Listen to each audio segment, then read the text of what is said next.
Some of the most important lessons in life come when you're on your knees, when the plan falls apart, the call doesn't come, the person leaves, or the silence gets too loud. That's when you start to realize that strength isn't something you're born with. It's something you build in the wreckage. And that's exactly where Stoicism steps in, not as a theory or a nice quote, but as a tool, a real, usable way to reset your mindset when everything feels unstable.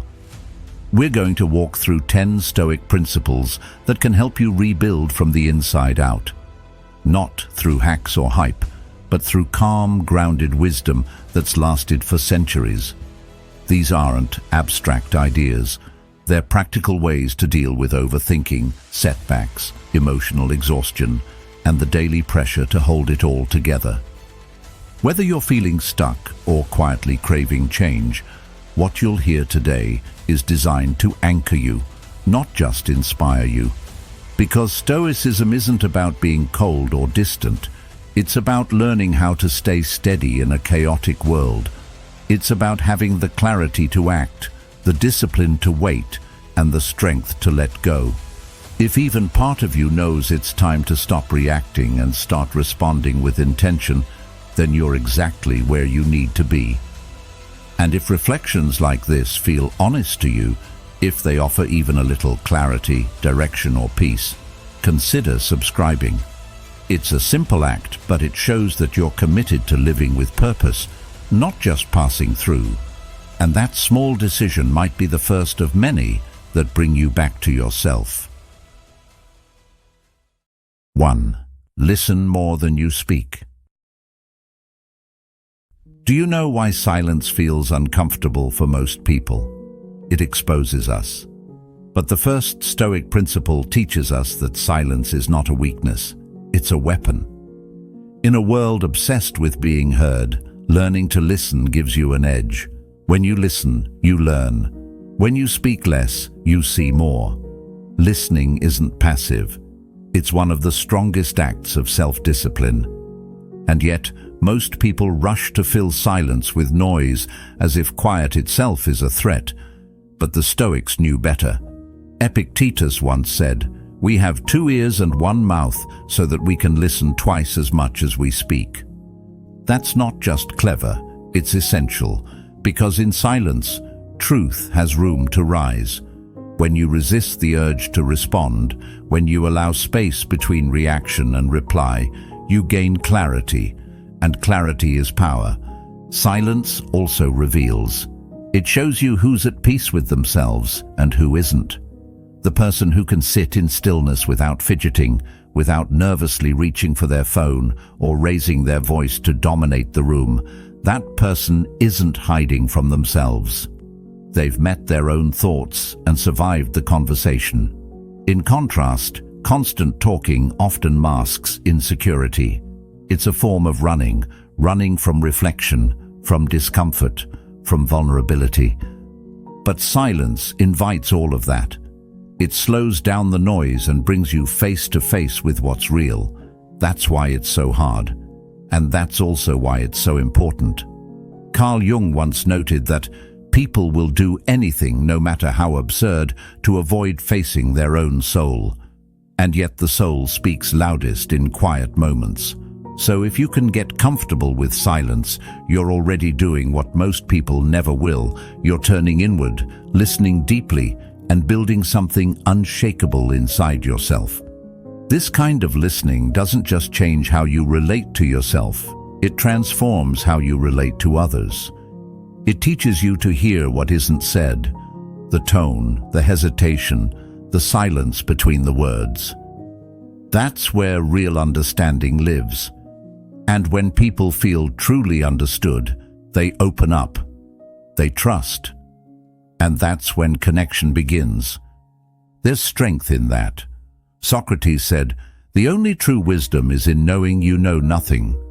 That mindset only comes when you let go of the need to dominate a conversation and instead step into the role of the learner, the student, the one who listens, reflects, absorbs. Every room you walk into becomes a classroom. Every person you meet becomes a teacher. But that only happens when you shut your mouth and open your mind. Because when you speak just to be heard, you miss everything being said. You trade knowledge for ego. And ego is a poor teacher. So the next time you're in a conversation, try this. Say less than you usually would. Not to be mysterious or aloof, but to be present. Let others talk. Let the silence stretch a second longer than feels comfortable. Pay attention to what rises in you. That discomfort. That's where growth begins. Plato once said, "Wise men speak because they have something to say, fools because they have to say something." It's one of those truths that cuts deep, because it forces us to ask ourselves, when I speak, am I adding value or just avoiding discomfort? In the end, silence is not about withholding, it's about refining.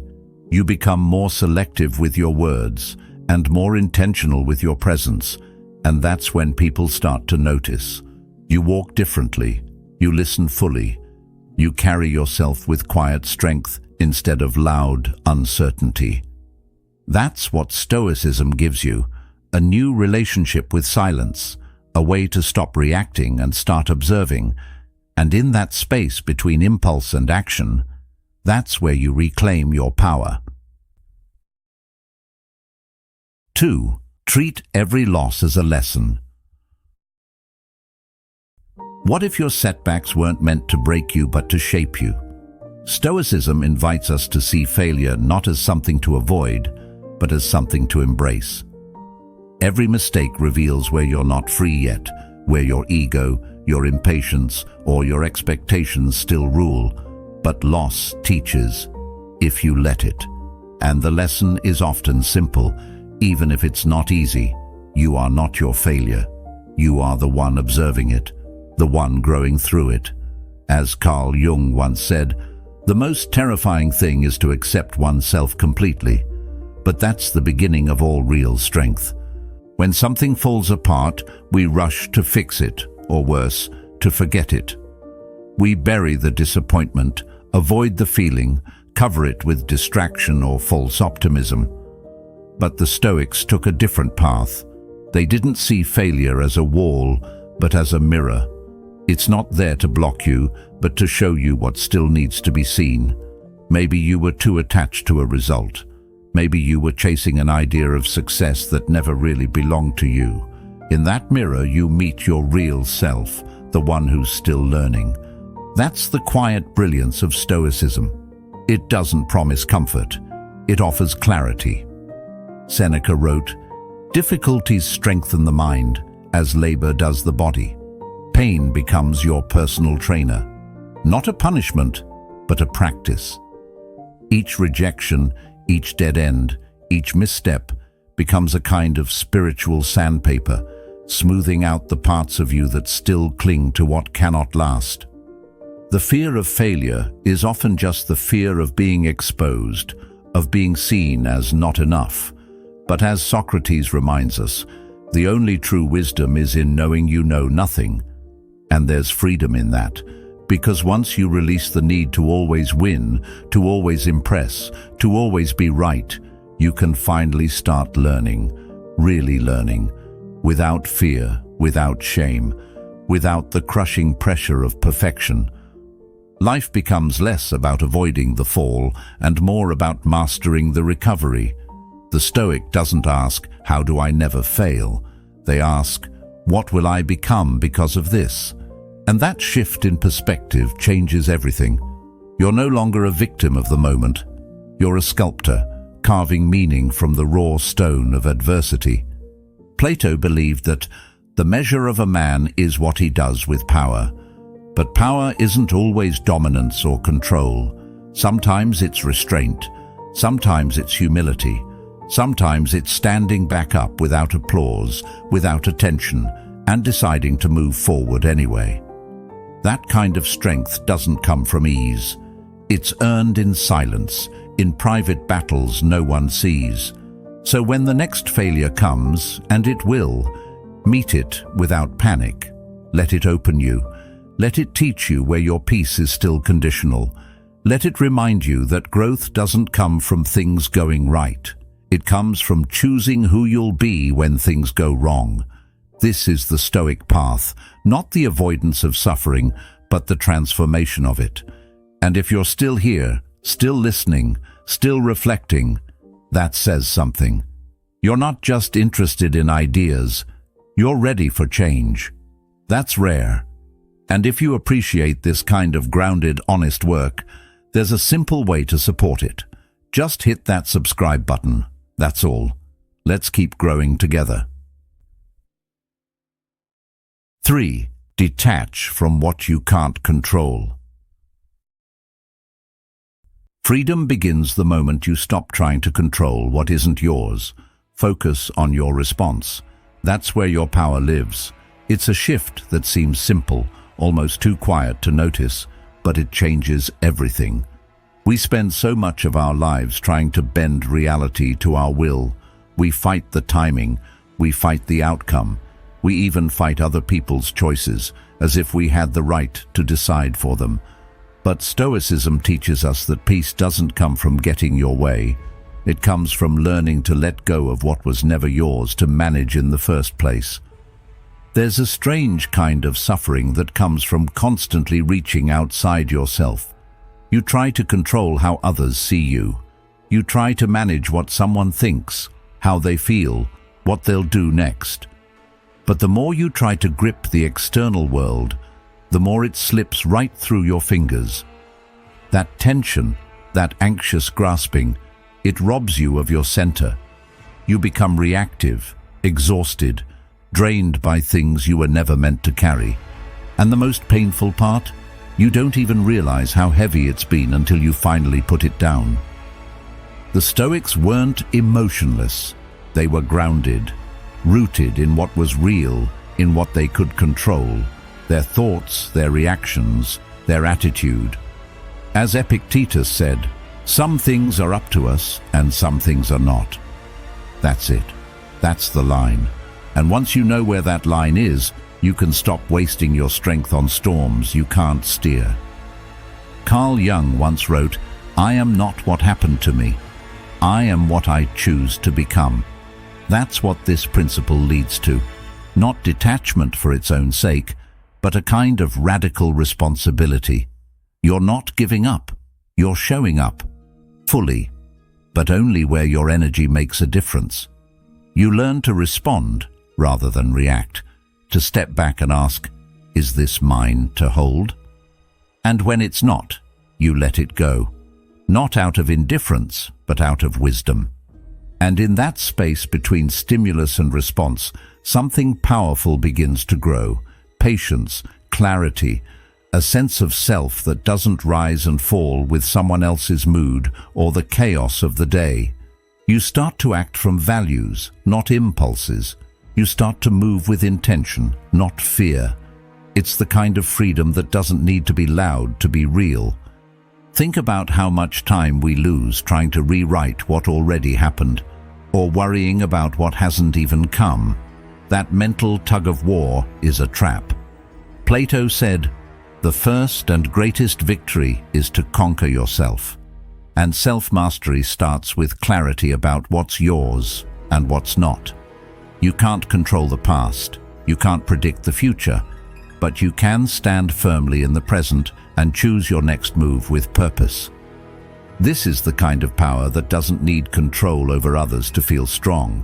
It's inward, steady, quiet, and it changes how you walk through the world. You become less reactive to nonsense, less attached to praise or blame. You don't need to win every argument or fix every misunderstanding. You know where your energy ends, and that gives your attention value. Your focus becomes your boundary. And the truth is, not everything needs your reaction. Not every opinion needs a defense. Not every storm deserves your emotional investment. Aristotle once said, "What lies in our power to do, lies in our power not to do." You can choose to respond with calm, with silence, with stillness. That's not weakness. That's discipline. That's presence. When you stop trying to control what isn't yours, you reclaim everything that is. Your mind, your peace, your power to choose the next right thing, even in the middle of chaos. And that's where the real freedom begins. Quietly, steadily, within you. 4. Expect the storm, but stand like a mountain. Prepare your mind for hardship, not out of fear, but out of strength. Anticipating adversity builds unshakable resilience. This isn't about becoming negative or expecting the worst in a hopeless way. It's about grounding yourself so deeply in what is real that when life shakes you, and it will, you don't fall apart. You may bend, but you won't break. The Stoics called this practice premeditatio malorum, the premeditation of evils. Not to dwell in worry, but to meet reality with open eyes and a ready heart. Most people go through life hoping things will go smoothly, almost as if ease is the default and difficulty is a mistake. But ease was never promised. Difficulty is part of the contract. And when you've prepared yourself mentally, when you've already walked through the fire in your imagination, the real storm feels less like chaos and more like confirmation. You don't ask, "Why is this happening to me?" You simply say, "This is what I trained for." There's something powerful that happens when you stop expecting life to protect you from discomfort. You begin to grow a deeper kind of peace, a steady, quiet confidence that doesn't depend on circumstances staying perfect. Carl Jung once said, "No tree, it is said, can grow to heaven unless its roots reach down to hell." That's the kind of strength we're talking about, not surface-level optimism, but a grounded courage born from facing what could go wrong and still choosing to move forward. And no, this isn't about living in fear of what might happen. It's about building the inner scaffolding so that when it does, you don't crumble. When you walk into a situation having already accepted the possibility of delay, rejection, criticism, or loss, you remove their sting. They stop being surprises and become tests of your preparation. Painful, maybe, but not shocking. Disruptive, but not defeating. There's a kind of freedom in that, a kind of emotional immunity. When your peace isn't built on comfort but on character, it stops being so easy to steal. You're not thrown off by every inconvenience or change in plan. You're anchored in something deeper, your response, your presence, your values. That's real stability. That's strength. Plato once noted that the first and greatest victory is to conquer yourself, and part of that conquest is learning how to meet adversity without flinching. It's easy to be calm when everything goes your way, but resilience isn't proven in calm waters. It's forged in the waves. Every time life pushes, and you push back with wisdom instead of panic, you become more of who you're meant to be. And over time, that mindset becomes second nature. Instead of dreading what might go wrong, you quietly strengthen your grip. You expect resistance not as punishment, but as part of the process. You stop waiting for life to get easier and start getting stronger yourself. That shift changes everything.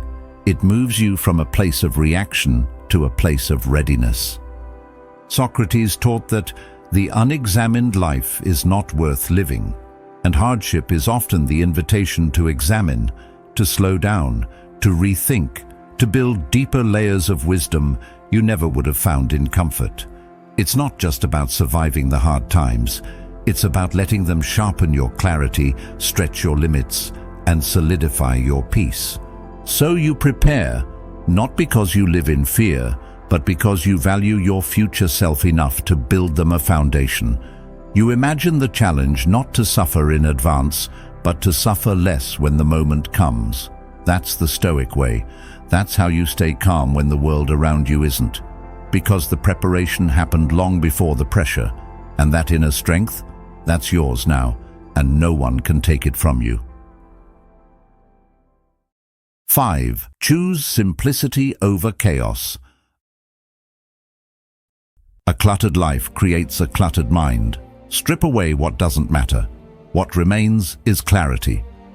The weight we carry isn't always physical. Sometimes it's the noise, the endless notifications, the distractions, the commitments we say yes to just to avoid disappointing someone. And the more we pile on, the more we drift from what truly matters. Simplicity isn't just about having less. It's about making space for what gives you life, not what drains it. We live in a world that equates more with better, more choices, more stimulation, more goals. But when everything is important, nothing is. The Stoics understood this long before modern minimalism made it trendy. They taught that freedom isn't found in excess, but in restraint. Epictetus reminded us, wealth consists not in having great possessions, but in having few wants. It's not about the volume of what you have. It's about the value of what remains once you let the noise go. The clutter often shows up subtly. You don't notice how heavy it's become until your mind starts feeling cloudy, unfocused. Your energy's scattered. Your sense of purpose gets buried under errands, obligations, and unfinished to-do lists. The mental fog isn't random. It's the byproduct of living a life out of alignment. When you're surrounded by things, people, and goals that don't reflect your values, your clarity becomes collateral damage. Carl Jung spoke to this inner misalignment when he said, "People will do anything, no matter how absurd, to avoid facing their own souls." And sometimes the clutter is just that, an avoidance strategy. We stay busy so we don't have to feel. We stay distracted so we don't have to reflect. But peace requires presence, and presence requires space. Stripping away the unnecessary isn't about living a cold or empty life. It's about coming back to what's essential. Relationships that are built on truth. Work that aligns with your values. Habits that nourish rather than numb.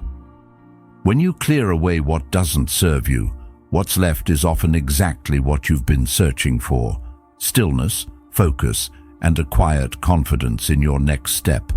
It takes courage to say no, to let go of things that once mattered or seemed like they should. But the cost of holding on is too high. When your energy is split between a dozen shallow pursuits, you miss the depth of the one that truly matters. Plato once wrote, "The first and greatest victory is to conquer yourself." And that often starts with mastering your attention. Where it goes, your life follows. And this isn't about perfection. You don't need to throw everything away or move to the mountains. You just need to pause long enough to ask yourself, is this helping me become who I want to be? If the answer is no, it might be time to let it go. That space you create, it's not emptiness. It's room for clarity, for healing, for new things that actually belong.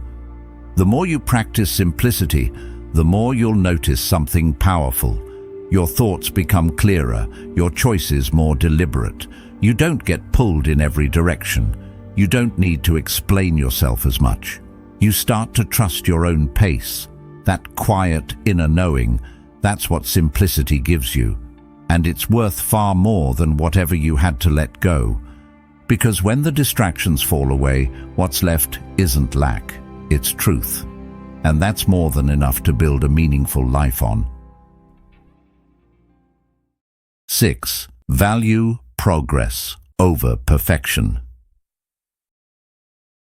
You don't need to get it right every time. You just need to keep moving. The Stoics aimed for excellence, not flawless outcomes. They understood that perfection is a trap, an illusion that keeps us stuck, hesitant, second-guessing ourselves. But forward motion, even when it's messy, builds something real. Every imperfect step becomes part of your progress. Every misstep is part of your shaping. Waiting to feel ready or certain before you act, that's where growth goes to die.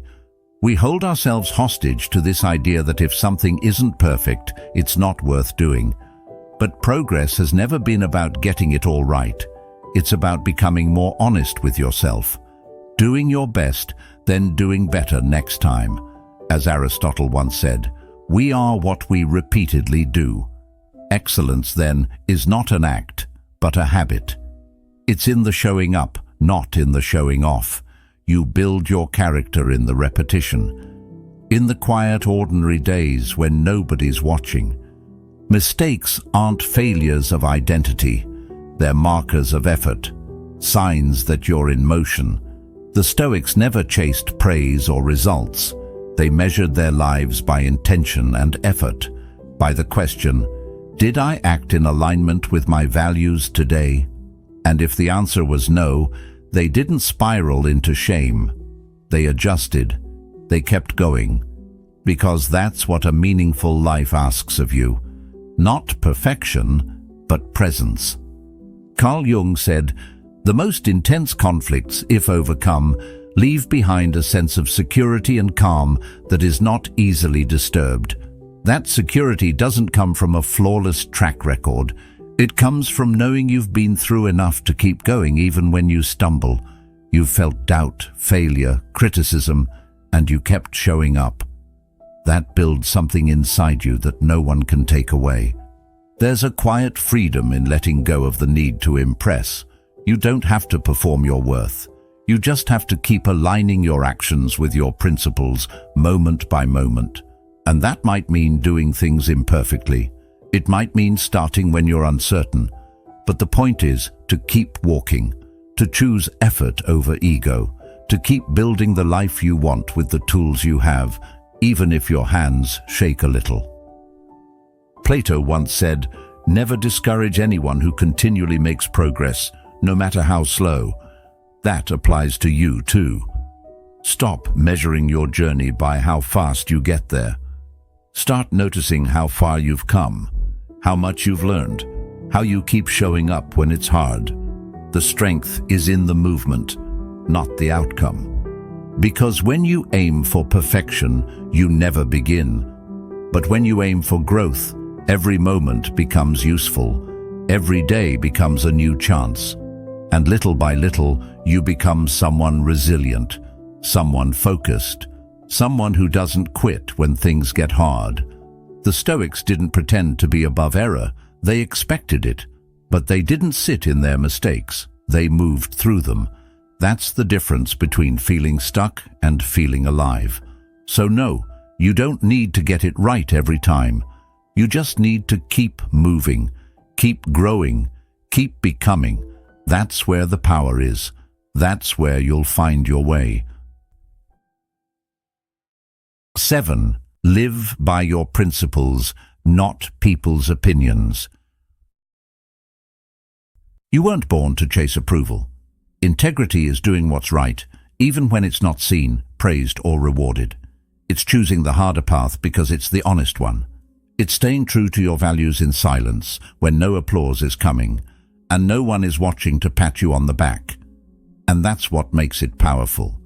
Because when you act with integrity, you're not performing, you're practicing alignment between your actions and your core. Approval is addictive. It starts small, a compliment here, a like there, but over time, it can start to shape your decisions. You begin to filter your choices through the question, will they like this, instead of, is this right for me? The Stoics warned against this kind of dependence. They believed that the only true freedom comes when your happiness isn't tied to someone else's opinion. As Epictetus put it, if you want to improve, be content to be thought foolish and stupid. When your actions come from a place of honesty, not strategy, you start to reclaim something most people have lost, yourself. And that self becomes stronger with every choice made from principle, not popularity. It doesn't always feel good. In fact, it's often uncomfortable. Doing the right thing might cost you attention, validation, even certain relationships. But what you gain is worth more. A steady sense of who you are and a peace that doesn't vanish the moment someone disagrees with you. Socrates believed that The greatest way to live with honor in this world is to be what we pretend to be. That's the tension so many people live in, performing decency without living it, saying the right things in public while compromising in private. But Stoicism invites a different kind of life, one that isn't built on image but on substance. It teaches you that your character matters more than your reputation, that peace comes not from being admired, but from being internally consistent. Carl Jung once said, "The privilege of a lifetime is to become who you truly are." And becoming who you truly are doesn't happen when you're shaped by the shifting opinions of others. It happens in the quiet moments of choice, when you decide to speak the truth instead of remaining silent, to stand firm when it would be easier to follow, to hold the line even when it costs you. It's not that approval is bad, it's just not the goal. If it comes, let it be a byproduct, not a compass. Let your compass be truth. Let your guide be values that hold up whether you're in a crowd or completely alone. Because when you know you've acted from a place of integrity, you don't need validation. You don't need the spotlight to know your worth. That's a kind of strength that lives deep in your bones. And over time, that strength builds. You stop explaining yourself so much. You stop negotiating your values for comfort. You stop fearing judgment, because you know the judgment that matters most is the one you make in the mirror. Plato wrote, "The measure of a man is what he does with power." But there's another kind of power too, the quiet power of choosing what's right over what's easy, again and again. In a world built on appearances, integrity is rebellion. And the deeper you root yourself in it, the less approval you need to keep going. You move through life with more peace, more clarity, and more self-respect. You trust your own voice. You walk your own path. And slowly, that quiet example starts to speak louder than any performance ever could. So no, you weren't born to chase approval. You were made for something deeper, something truer. And when you choose that path, even in silence, you're not alone. You're walking with the Stoics, with the great minds who understood that the real reward isn't praise. It's the person you become. 8. Practice gratitude relentlessly. The most powerful shift is perspective. Gratitude turns ordinary moments into silent victories. Not because your life becomes perfect overnight, but because your eyes begin to see differently. What once felt small now feels sacred. What you used to overlook becomes a reminder that you're still here, still breathing, still growing, still capable of something better. That shift doesn't need a spotlight. It doesn't ask for applause. But it quietly rewrites how you meet your life. We're conditioned to chase what's next. More success, more recognition, more validation. And in that chase, we miss what's right in front of us. The warmth of morning light, a deep breath after a long day, the strength it took just to keep going. These aren't small things, they're signs of presence. And presence is where life actually happens. Gratitude brings you back to that place, not as a performance but as a practice. Aristotle said, "Happiness depends upon ourselves." And part of that happiness isn't about changing your world, but changing how you hold it. When you start seeing what's already working, even if it's imperfect, you build a kind of quiet strength. Gratitude doesn't mean pretending everything's fine. It means recognizing the good while holding space for the hard. It's the ability to say, "This isn't perfect, but it's enough for now." Carl Jung spoke of the shadow within us, the unconscious parts we avoid. Often, ingratitude lives there. It hides in the space between what we hoped would happen and what actually did. It tells us we need more before we can rest, before we can be proud. But gratitude interrupts that lie. It says, "This moment counts, even if no one sees it, even if no one claps, even if all you did today was get up and try again. Socrates believed that the unexamined life wasn't worth living, and gratitude is a form of examination, noticing what we usually take for granted and giving it the weight it deserves. Your resilience, your insight, the lessons you earned the hard way. These things are easy to miss when you're measuring yourself by outcomes.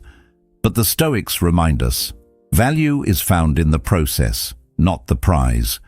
You don't have to wait for life to get easier to start appreciating it. That's the secret most people miss. There is no perfect moment, there's just this one. And what you choose to see in it either nourishes your spirit or drains it. When you practice gratitude, you stop waiting for a better life. You start building one with what's already in your hands. Plato once said, "A grateful mind is a great mind which eventually attracts to itself great things." Gratitude isn't passive, it's generative. It expands what you notice. It softens your resistance. It helps you hold both joy and pain without needing to be rescued from either. That's not weakness, that's maturity. When you carry that mindset through your day, everything shifts. You're not reacting, you're responding. You're not judging the moment, you're receiving it. Even the small things become meaningful. A kind word, a quiet meal, a deep exhale. These are the silent victories that build your emotional foundation. And the stronger that foundation becomes, the less you need from the world to feel whole. Gratitude doesn't mean you stop wanting more, it just means you stop being ruled by the lack. You see what's here, you honor it, and from that place you move forward, not chasing, not proving, just becoming, slowly, honestly, powerfully. That's the shift, that's the silent strength behind every Stoic teaching, not to escape life, but to meet it fully, with presence, with grace, and always with gratitude. 9. Reflect before you react. Your first impulse isn't your final answer. A moment of stillness can save you from days of regret. That pause, that breath before you speak, before you act, is where your power lives. Most of the damage we do in life isn't done because we're evil. It's done because we're rushed, because we let emotion drive the wheel before wisdom has a chance to speak. Anger, fear, pride, these states love speed. They thrive in immediacy, but wisdom is slow. It waits, it watches, it considers. And when you give yourself even just a moment to slow down, to feel what's really there, you break the cycle of reactivity that causes so much unnecessary suffering. The Stoics knew this deeply. They believed that our emotions are natural, but not always trustworthy. You can feel the fire without feeding it. You can acknowledge the fear without obeying it. Carl Jung once said, "Until you make the unconscious conscious, it will direct your life and you will call it fate." That's what the pause does. It gives your conscious mind a chance to intervene, to notice your reaction and choose differently. You're not a slave to your instincts. You can feel something fully and still not act on it. That's strength, not suppression, but awareness. Think about how many times you've said something in the heat of the moment that you wished you could take back, or made a decision too quickly, only to regret it hours later. That sting, that aftermath, it teaches you something important. Reaction is easy, but response is art. The more you practice stillness, the more space you create between the trigger and the action. And in that space, you regain control. Socrates believed that self-mastery was the highest kind of power, not mastery over others, but over your own impulses. When you react blindly, you hand your power over to the moment. But when you choose to pause, to observe without immediately judging or acting, you begin to lead yourself. That pause isn't weakness, it's discipline, it's intention. And it builds a life you don't have to keep apologizing for. It doesn't mean you won't feel things deeply. Quite the opposite. It means you'll feel them clearly without letting them run the show. Stillness doesn't erase emotion. It puts it in context. It reminds you that temporary feelings don't deserve permanent decisions, that the version of you who's angry, scared, or overwhelmed isn't the whole of who you are, that there's another voice inside, wiser, calmer, more patient, just waiting to be heard. Plato once said, "The measure of a man is what he does with power, and your greatest power might just be the ability to wait, to listen, to let your higher self respond instead of your ego react."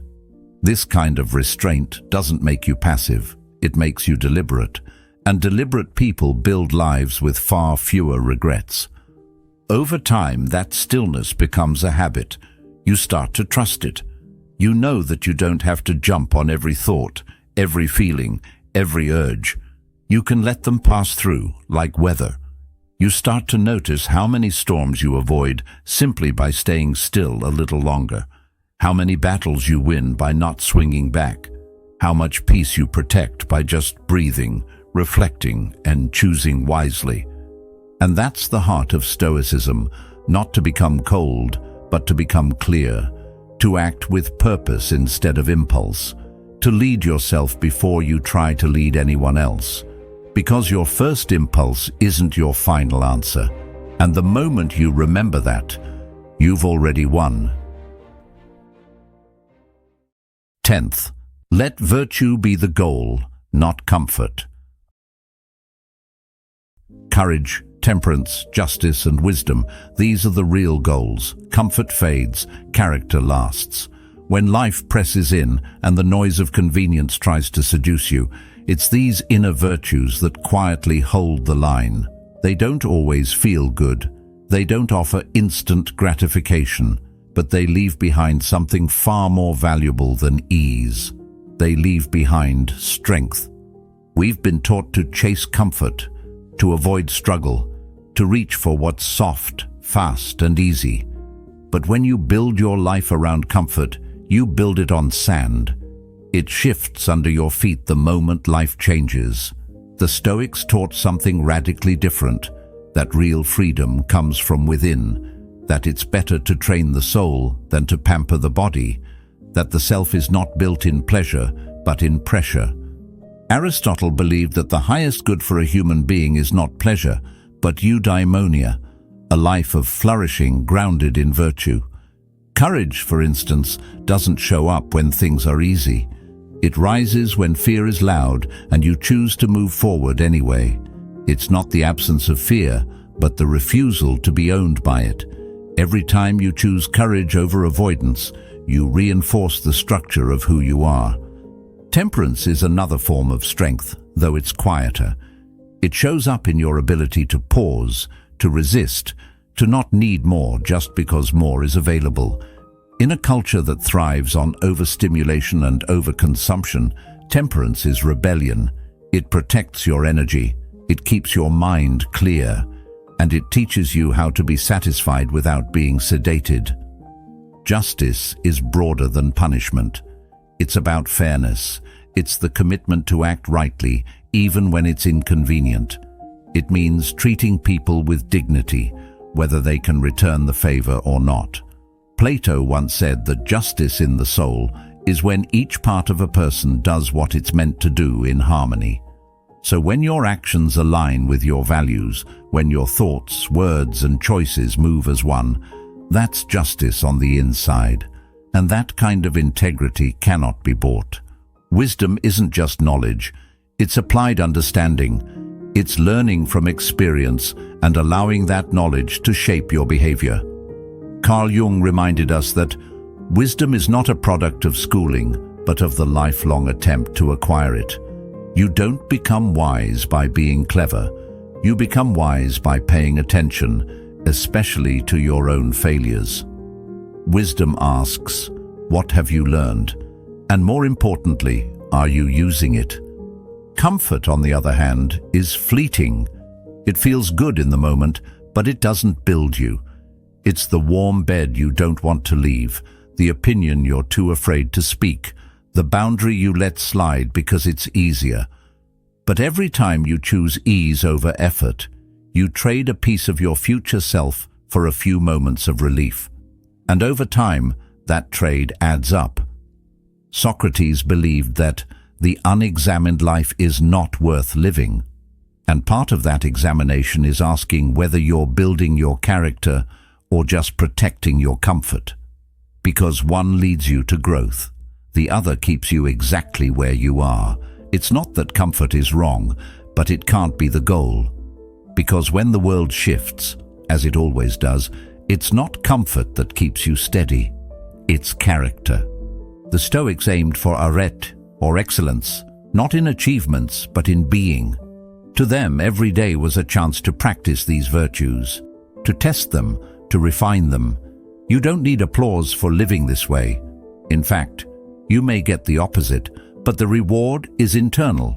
Peace, clarity, and the deep satisfaction of knowing you didn't fold. So no, it's not about being flawless, it's about becoming whole.